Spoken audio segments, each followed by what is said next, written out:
گا کہاں سے میں؟ میرے اللہ کا میرے اوپر ایک خاص فضل ہے، ایسی گھریلو گھر کی باتیں یا اپنی نجی باتیں بتانی نہیں چاہیے، لیکن اب پیسوں کی بات آ گئی تو بتا دوں. ہمارے حضرت نے فرمایا تھا علماء کے بارے میں کہ اگر زندگی میں کبھی کسی کے سامنے ایک دفعہ ہاتھ یوں کر دیا تو فرماتے تھے یاد رکھنا عالم کے بارے میں، پھر اللہ پوری زندگی اسے مخلوق کا محتاج بنا کے رکھتے ہیں. ایسا سخت جملہ ہمارے حضرت نے ہمیں سکھایا ہے نا. یہاں تک ایک اور واقعہ میں بتا دوں آپ کو. ہمارے مدرسے میں ایک طالب علم تھا جو کچھ بہت نیک تھا، پرہیزگار تھا، کنوارا تھا. کنوارے کے میں نے بتایا کہ نقصانات کنوارے پن کے بہت زیادہ ہوتے ہیں. شادی نہیں ہو رہی تھی تو وہ کسی کے عشق میں مبتلا ہو گیا. پھر لیکن حضرت کو لکھ کے دیا کہ مجھے عشق ہو گیا، یہ ہو گیا.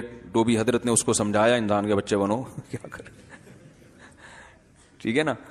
تو پھر کیا ہے کہ وہ سمجھایا، لیکن حضرت نے بھی بڑا دل کیا کہ چلو اس نے بتایا تو ہے نا اپنا جرم، اور ایک نوجوان ہے اس کو سمجھایا اور طریقے بتائے کہ اس طرح سے جان چھوٹ جائے گی.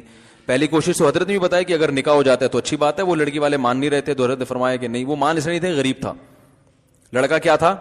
غریب.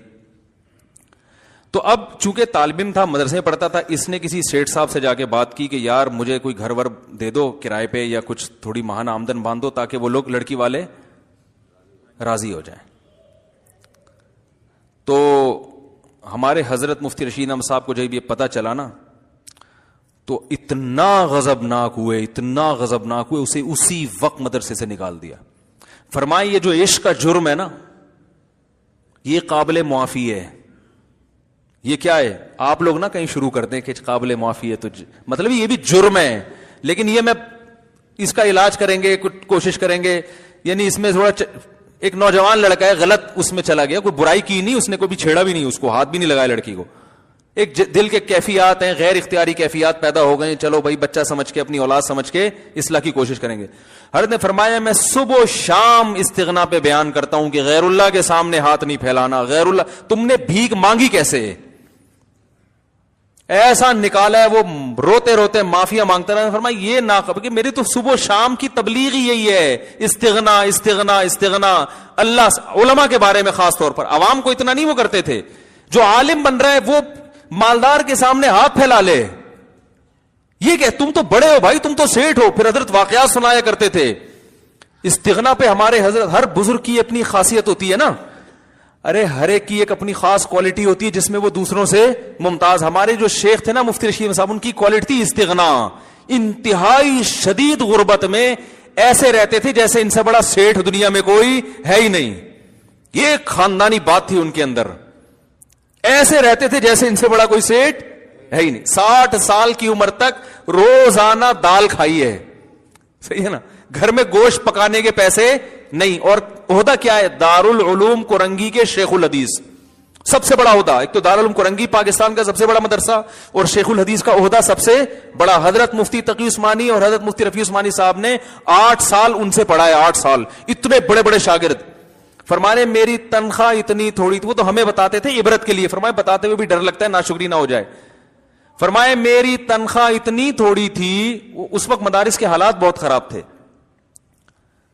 کہا کہ اتنی تھوڑی. ایک دفعہ حضرت مفتی محمد شفیع صاحب رحمہ اللہ نے فرمایا کہ ہمارے شیخ الحدیث کی تنخواہ دارالعلوم کے بیل سے بھی کم ہے. یعنی جو اس وقت زراعت بھی ہوتی تھی کورنگی میں نا تو وہ بیل رکھے ہوئے تھے. فرمایا ان بیل پہ پھر بھی کچھ خرچ ہو جاتا ہے، اساتذہ پہ اتنی بھی تنخواہ نہیں ہے. اس میں فرمایا کہ ایک دفعہ ایک شخص آیا انڈے بیچنے کے لیے کہ بھئی آپ روزانہ کتنے انڈے خریدیں گے؟ انہوں نے فرمایا ہم نے کہا ہمارے پہلے سے انتظام ہے. حالانکہ فرمایا اصل بات یہ تھی ناشتے میں انڈا خریدنے کے پیسے نہیں تھے.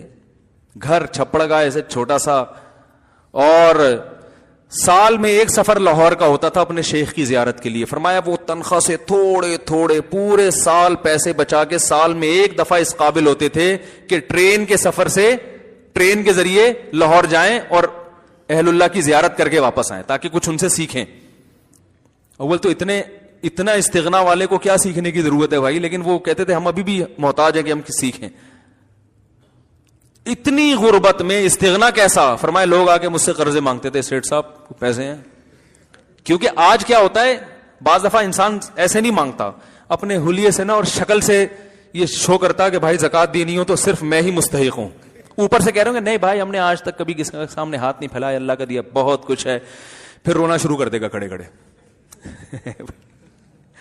پھر کیا کرے گا؟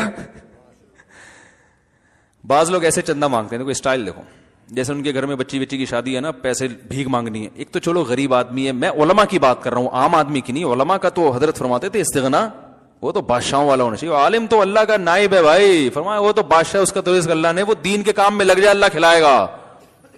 ملا کا رزق, میں نے جو اپنے شیخ کا سب سے پہلا بیان سنا, اس بیان کا نام تھا ملا کا رزق. ہم جب بھی جہاں بھی جاتے تھے, مولوی بننا شروع کیا نا ہم نے, لوگ کہتے تھے کھاؤ گے کہاں سے, یہ سرٹیفکیٹ کی کوئی ویلیو ہے؟ نہ نیوی میں جاب ملے گی, نہ آرمی میں ملے گی, اب تو خیر مل جاتی ہے, اور جو ہے کہیں بھی نہیں جاؤ گے, وہ ملا کھاؤ گے کہاں سے. ہم لوگ ہر وقت آنے سنتے تھے, باقی ہم بھی کبھی کھائیں گے کہاں سے, ٹھیک ہے, جاب تو کہیں ملے گی نہیں. مجھے 2 شوق تھے, ابھی چھوڑو کیا 2 شوق تھے. ایک تو سفر کا بہت شوق تھا, دنیا میں گھومنے کا. پاکستان نیوی میں جا رہا تھا میں تاکہ دنیا گھوم سکوں, تو وہ شوق بھی تیل ہو گیا جب مدرسے میں. ہم نے کہا اب دنیا تو گھوم نہیں سکتے, لیکن وہ شوق بھی پورا ہو ہی گیا. اتنے سارے ملکوں کی سیر ہو گئی ہے, اب تھک گیا ہوں. تو حالانکہ تصور میں نہیں تھا مولوی بن کے کہاں. ہم نے کہا ملا کی دوڑ مسجد تک, ہم تو مدرسے میں جائیں گے, پڑھائیں گے بچوں کو, مسجد میں آئیں گے, پھر گھر جائیں گے. وہ نیوی جو تھا نا, میرے والد صاحب نے پوری دنیا دیکھی. چین اور آسٹریلیا کے علاوہ دنیا کا ہر ملک ہمارے والد صاحب نے دیکھا ہے. چین, آسٹریلیا, پاکستان نیوی میں تھے تو ہم نے بھی کہا نیوی میں جائیں گے, گھومیں گے پھریں گے, دنیا کی سیر کریں گے. Join the navy and see the world لکھا ہوتا ہے نا اکثر, میں یہ دیکھ دیکھ کے حسرت کرتا, سی دا ورلڈ. اور اچھی بات ہے, نیوی کے نوجوان گھومتے ہیں, دنیا سے بڑا فائدہ ہوتا ہے. تو ہم جب مدرسے میں آئے, ہم نے کہا دنیا گئی تیل لین, اب تو گھوم نہیں سکتے, اب تو روٹی کے لالے پڑیں گے. کیونکہ لوگ کہتے ہیں کھاؤ گے کہاں سے, اب دنیا جانا تو دور کی بات, کھائے گا کہاں سے. ہم پریشان نا, ایسے ٹھٹرنے انہیں بلی جب ٹھٹرتی ہے تو کیا حال ہوتا ہے اس کا. ہمارے حضرت کا پہلا بیان ہم نے سنا ملا کا رزق. فرمایا اللہ پہ توکل کرو, ملا کے پاس جو رزق آتا ہے نا, چھپڑ پھاڑ کے آتا ہے, ٹکرے مارتا ہوا آتا ہے, ایسے ٹکر مار کے آتا ہے کہ کھا. اب حقیقت بتا رہا ہوں, وہ کہتے ہیں بھائی نہیں کھا سکتا یار, نہیں کھا سکتا, کھا. ایسے لوگ. اور ہمارے جو کے پی کے پٹھان بھائی ہیں, یہ کہیں مل جائیں, مفتی صاحب ایک چائے, پہلے یہ کھلائیں گے کھانا, بھائی کھا چکا ہوں, نہیں کھائے گا. ہے محبت, عقیدت ہے, ہر ایک کا عقیدت کا اپنا اسٹائل ہوتا ہے بھائی. تو جب وہ کہتے ہیں نا کھائے گا, مجھے فوراً یاد ہے ہمارے فرماتے تھے رزق کی پرواہ نہیں کرنا, تو وہ کھلاتے ہیں. تو نہیں تو پھر چائے, پھر چائے کی تو عادت دوبارہ اسی طرح سے, میں تو چھوڑ دی تھی چائے.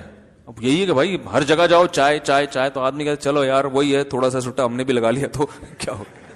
اب لوگ کہتے ہیں ادھر آپ نے بیانات چائے کے خلاف کیے, ادھر خود پی رہے تھے آپ. تو بھائی چائے نہیں پلائیں گے تو پھر وہ لسی لے آئے گا. وہ لسی کا تو چائے تو پھر بھی اپنا کھانچا خود بنا کے دائیں بائیں نکل جاتی ہے نا, لسی کا ایڈجسٹ کہاں ہوگی وہ. تو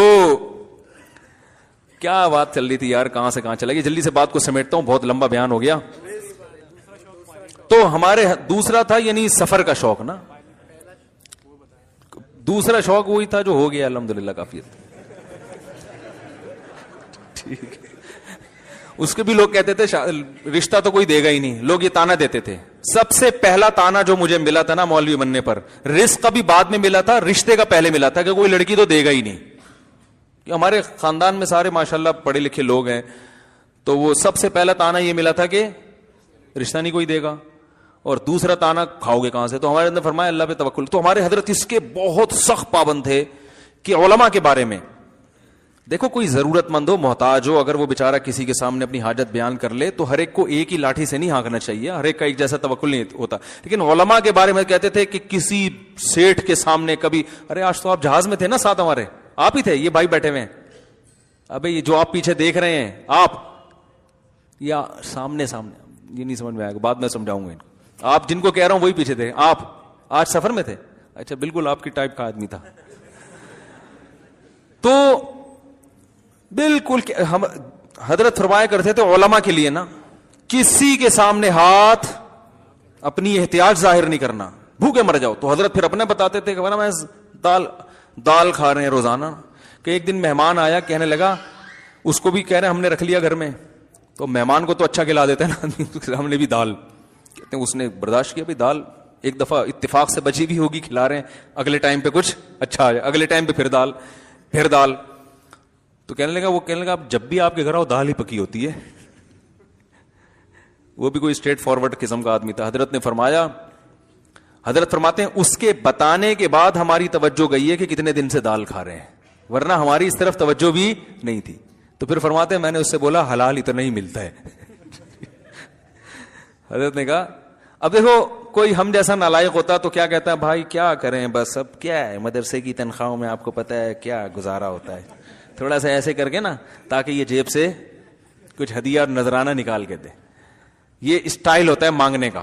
ایک اسٹائل ہوتا ہے بھائی ذرا 50 روپے دے دو, یہ پھر بھی جائز اسٹائل ہے, اچھا اسٹائل ہے کہ بھائی جو چیز جو دل میں ہے وہی زبان پہ, یار پیسے نہیں ہے یار ذرا کچھ ہمارا بھی خیال کرو, کچھ ہدیہ ودیہ بھی کبھی دے دیا کرو. ٹھیک ہے, غلط ہے یہ بھی لیکن اتنا غلط نہیں ہے. اور ایک طریقہ یہ ہوتا ہے کہ منہ سے تو یہ شو کر رہے ہم کسی سے مانگتے نہیں ہیں, لیکن ایٹیٹیوڈ ایسا ہے, ایکسپریشن چہرے کے ایسے ہیں کہ جس سے لگ رہا ہے کہ بھائی دے دے یار مر جاؤں گا ورنہ. تو یہ بھی گھٹیا طریقہ ہے. تو وہ حضرت فرماتے ہیں اس کے بتانے کے بعد ہماری توجہ اس طرف گئی کہ کیا روزانہ کیا پکڑا ہے. اب تعویل تو کر نہیں سکتے تھے کہ بھئی ڈاکٹر نے کہا دال کھایا کرو روزانہ, تو فرمایا ہم نے کہا حلال. اور فرماتے ہیں ایسا سیٹھ مجھے لوگ سمجھتے تھے کہ لا کے وہ مجھ سے قرضے مانگتے تھے, قرضے مانگتے تھے. حضرت کو اچھا غریب تھے اس وقت ابتدائی دنوں میں, پھر اللہ نے بہت پیسہ دیا حضرت کو, حضرت کی جائیدادیں بکی, زمینوں سے پیسہ آنا شروع ہوا وہ جو حضرت کے والد کی.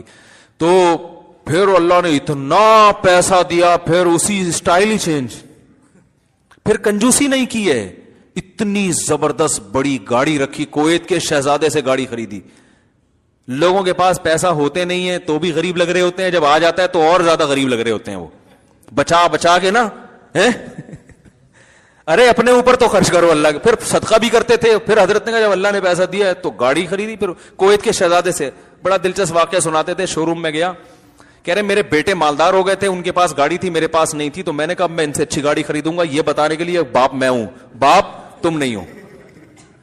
یہی اسٹائل تھا حضرت کا نا. کہہ رہے میں نے بتایا تاکہ لوگوں کو پتا چلے کہ ابا یہ ہے, یہ باپ نہیں ہے. کہہ رہے صرف یہ ظاہر کرنے کے لیے. کہہ رہے میں جب شو روم گیا میں نے کہا بھائی گاڑی دکھاؤ. انہوں نے کہا آپ کی رینج کیا ہے؟ کہتے ہیں میں نے کہا رینج کو نہیں دیکھو, گاڑی دکھاؤ.